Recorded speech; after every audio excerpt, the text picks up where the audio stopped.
सुमित जी जो सीएफओ हैं, उनसे मैं एक चीज समझना चाहता हूँ कि जैसे रॉबिन्सन ने समझाया है कि सब जगह विद्यमान है आप, अंतर्यामी की तरह एकदम, कि कोई भी ट्रांजेक्शन करो कहीं कहीं डायरेक्टली इनडायरेक्टली एबिक्स मिल ही जाता है।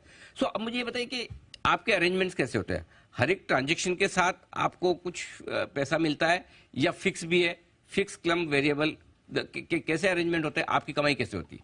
तो हमारे दोनों तरीके के अरेंजमेंट होते हैं। फिक्स अरेंजमेंट भी होता है जिसमें हम कुछ एक मिनिमम चार्ज लेते हैं, and then there is a variable arrangement भी होता है।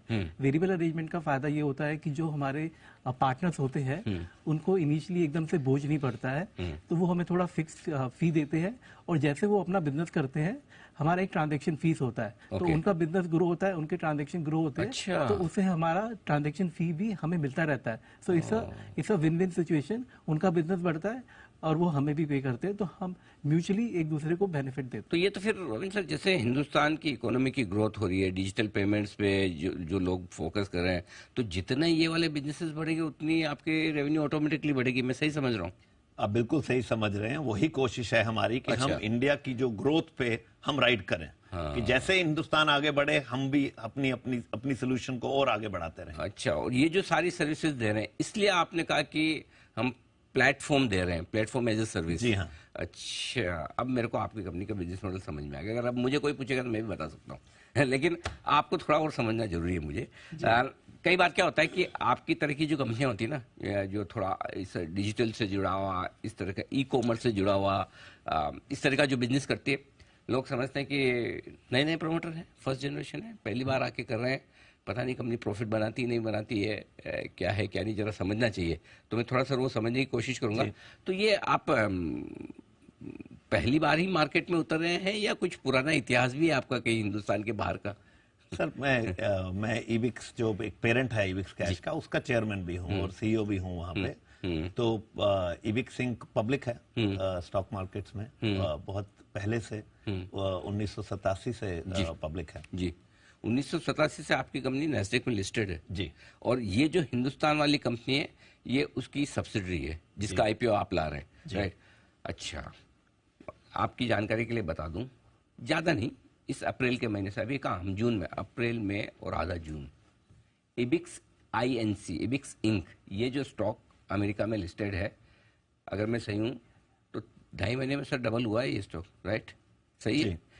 और ये इसलिए डबल हुआ है कि अमेरिका वालों को समझ में आ रहा है कि इस कंपनी की जो इबिक्स इंक वहाँ लिस्टेड है, उसकी 100% सब्सिडरी कंपनी है जो सिंगापुर की कंपनी के थ्रू है, उसका आईपीओ आ रहा है, एक वैल्यू अनलॉकिंग होने वाली, इसके चलते इसका स्टॉक बहुत तेज दौड़ लगाता हुआ दिख रहा है। अब ये बताइए सर, ये इबिक्स इंक, थोड़ा सा बैकग्राउंड, ज्यादा तो नहीं लेकिन थोड़ा तो जानना जरूरी है, आप कैसे अमेरिका पहुंच गए और कैसे आपने उसको लिस्ट करवा दिया? इतनी पुरानी लिस्टेड कंपनी, ये थोड़ा इतिहास बताइए इसका जरा मुझे। सर मैंने लिस्ट नहीं कराया। मैंने 1999 में 1999 में मैंने ये कंपनी ज्वाइन करी थी। ओके।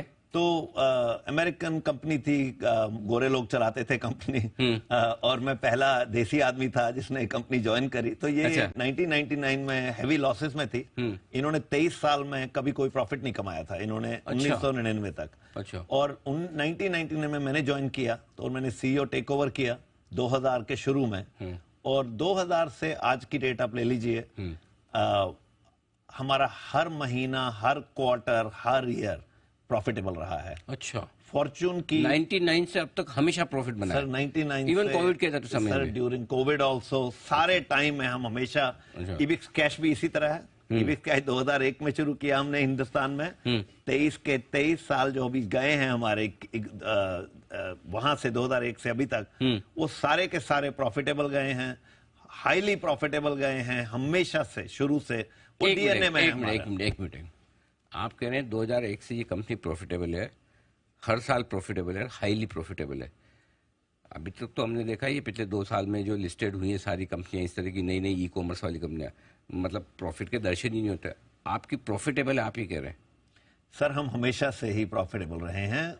मैं हमेशा ये बोलता हूं कि जिंदगी में कोई शर्म नहीं होनी चाहिए पैसा बनाने में और अगर सेलिंग प्राइस कॉस्ट प्राइस से बहुत ऊपर होनी चाहिए। सिंपल मॉडल होना चाहिए एक बिजनेस का, और उसमें फिर एफिशिएंसीज देनी है सब लोगों को, ताकि सब लोग खुश रहें, कस्टमर भी खुश रहे, कंज्यूमर भी खुश रहे, पीछे बैकएंड भी लोग, कंपनीज भी खुश रहे।